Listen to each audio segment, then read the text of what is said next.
Welcome, friends. This is Archangel. Do you have a Y chromosome? Then what did you do today to justify your existence? Did you labor or toil for a female? How did you enrich the fragile little uterine bearers today? Males are bamboozled into believing they need to justify their existence. Male devaluation is the elephant in the room, which causes the outright ignoring of female actuality, which is to use males for utility, then discard the spent males. Males will zealously deny females as being self-interested or even malevolent. You see, we devalue males, and at the end of the day, males are made to feel worth less than females. And what value we do allow males, they have to earn through labor. We compel males to compete and prove their ability, prove their worth. Still, males are intelligent, and most can clearly see the devaluation and expendability present in our environment. So why would they submit to being characterized as murderers, rapists, and shovels until they prove that they are not? Well, many have told me that despite all abuses, being a shovel gives them some purpose in life, some reason for being. Really? Being a tool for female enrichment and elevation gives your life meaning? Yeah, sure, that's a viable argumental position, but gee, I've never heard salmon telling bears, my disposal for your nourishment gives me purpose. I have not come across the doormat that thanks the muddy boots for walking on them. Being your accessory and utility gives my existence meaning. Males defending their disposability seems to be a version of Stockholm Syndrome, where the abused identifies with the abuser. Or, perhaps more accurately, the addict defends his prostration before his addiction. Females are bestowed value by existence. Males feel the need to somehow justify their existence, so most revert to female servitude to justify their protrusion onto the three-dimensional realm that we collectively concede as reality. In the face of this, I understand males' ripe need to pretend that those they serve are good, much like a soldier wants to believe the government or the war he is a part of has goodness of purpose, rather than is some combination of lies, subterfuge, and crooked politicians rallying conflict under false assertions like weapons of mass destruction. I understand males want to believe in female kind as benevolent and selfless every time a female makes a joke or you get a whiff of perfume and become excited. Males have this need to believe in females as divinity itself, especially when he is lost in a gaze while tracing the lips of a female he is enchanted with. In the midst of such daydreaming, fueled by feel-good chemicals from the brain, males want to pretend a word or a seeming act of kindness done by a female is demonstrating of female kind as caring, and males grasp at that as proof positive that females are benevolent. Males look for any little excuse to project compassion and purity of love onto females as a trait inherent to the entire sex. Males have protective instincts for that which they care about, including those of lesser physical means, and hence we feel protective of the disadvantaged, the underdogs, and we will use any excuse to invoke protection of them even if those we protect loathe us for our Y chromosome. Males see females use males, and still they protect them and serve females in order to provide themselves some purpose, some meaning to their existence. It comes down to males feel like they need to justify their existence. We are so brainwashed into believing males as evil and deficient, a burden on females, to the point that males feel the need to justify their existence. The assumption is that males are cursed for what they are, which is male creatures, and thus they need to justify their unfortunate lives, whereas females are glorious and heralded simply for being. This is simply the grander human paradigm of females are pure, virtuous, righteous, and elevated, while males are dirty, malevolent, and devalued. So males feel they must do works in order to acquire value in this world. Males know that they are cursed by society and have to earn any modicum of worth. That's why there is so much male focus on legacy, leaving a mark, letting the world know that a particular male was there, as is proven by his offspring, or by his works, his labors, his constructions, discoveries, or feats of genius or daring. Yet the same is not true of females. They do not have to earn anything, nor prove anything. They are granted exaltation simply for walking the earth and gracing these savage, deviant, disgusting man-apes with attention. I understand the compulsion to protect the weakened, the victims. This is why conservatism or patriarchy is so toxic to males, because it thrives solely on male disposability in order to grease the wheels which keep the society in motion. By intentionally infantilizing females, this triggers the male protective instinct which compels them to willingly dispose of themselves for some higher good, protecting these women toddlers.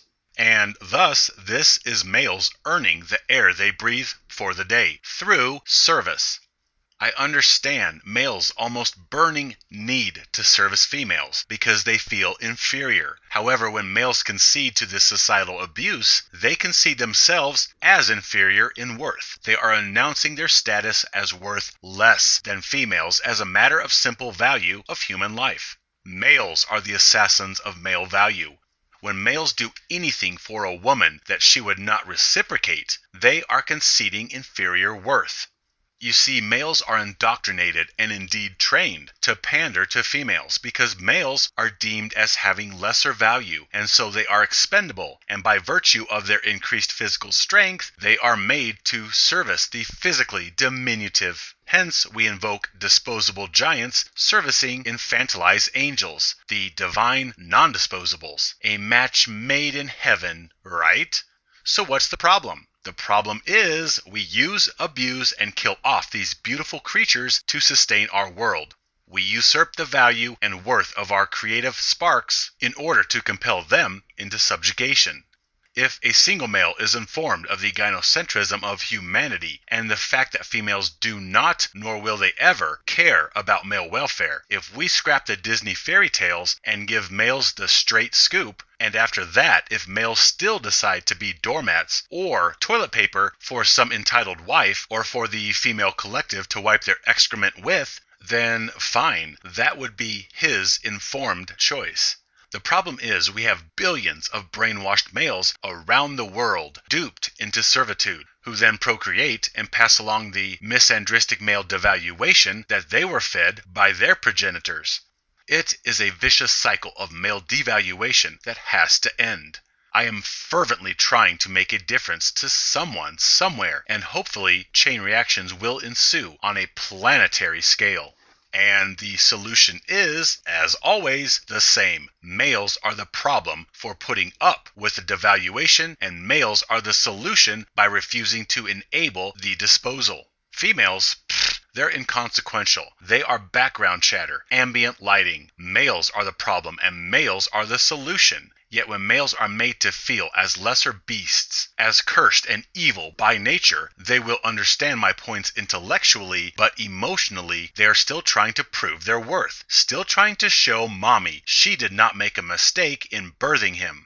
Males feel ugly and unattractive, and most feel the only relevance they have is to open doors or help old ladies stow luggage in the overhead compartments, on the bus or the train or the plane.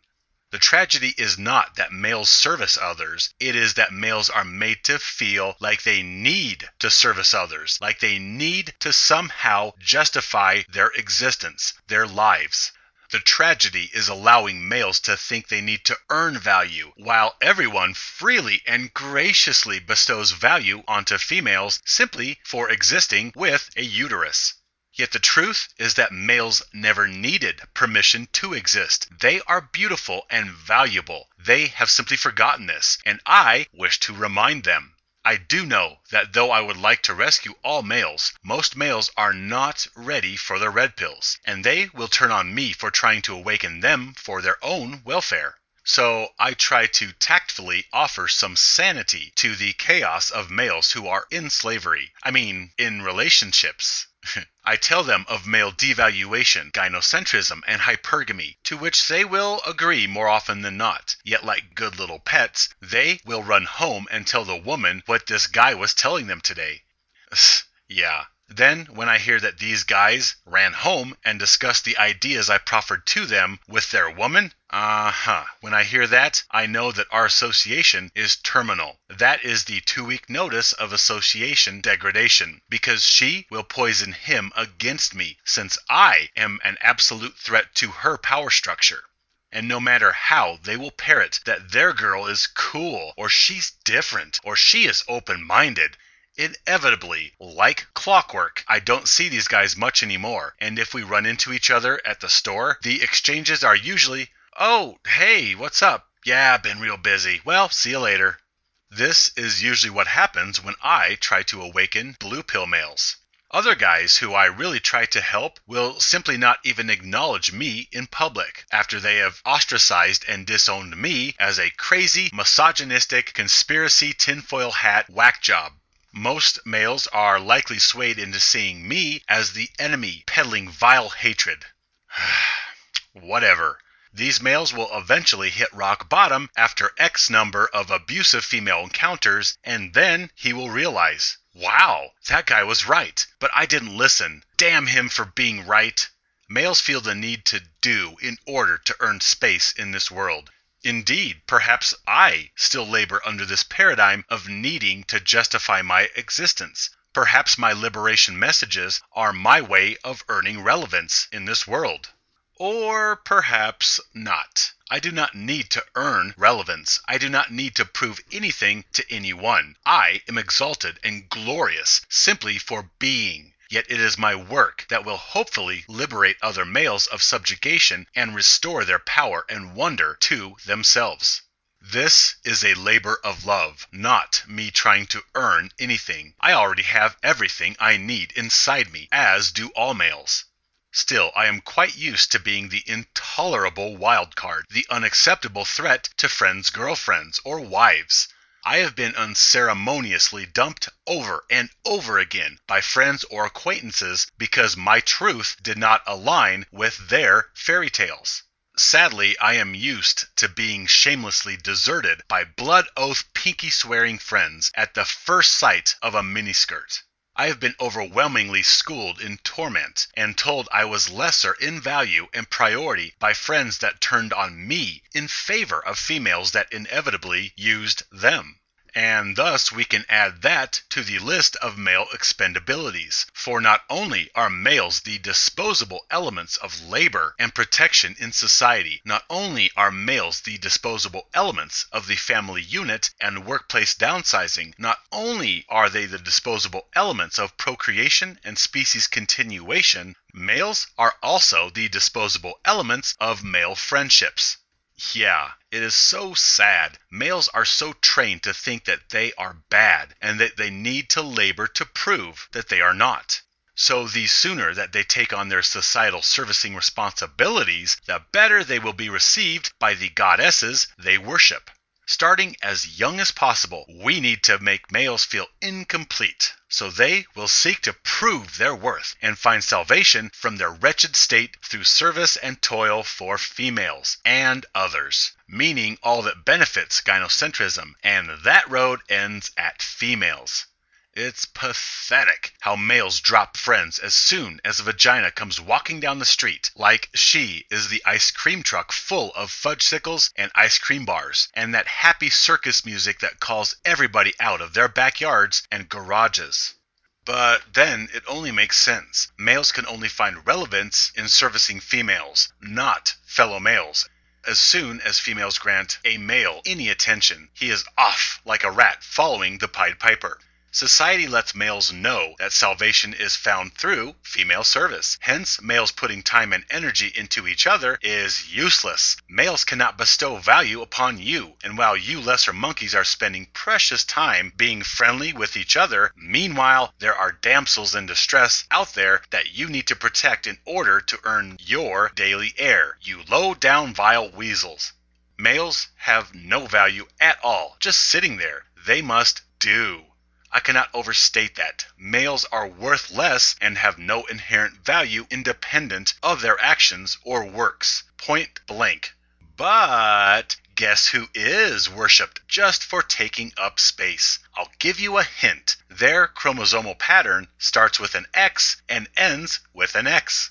You see, males are worthless in everybody's eyes, including their own. Gynocentrism is absolute, and whatever shortcomings nature fails to instill in males to favor female welfare, society is there to nail the coffin shut with overwhelming, crushing gynocentric indoctrination. Oh, absolutely. Males are made to know and feel that they are valueless. Hence, we have spawned a sex of cannibals. Males have no honor, no loyalty, no compassion amongst themselves. They turn on and betray one another as soon as opportunities present themselves for betrayal over a female. Males eat one another. I have had so many associations laid to waste because of gynocentrism throughout my life. However, I do not blame the females. Mosquitoes merely do what they do. No, I blame the males who allow my marginalization and ostracization to happen over some uterus with fake nails. I do have a place of compassion for them now, knowing that they are victims to brainwashing like every other male. Still, understanding does not give way to tolerance. I oppose males who enable devaluation and disposability. Turning the other cheek is not applicable to male devaluation and disposability. Nope, tough love is actually more compassionate in this instance.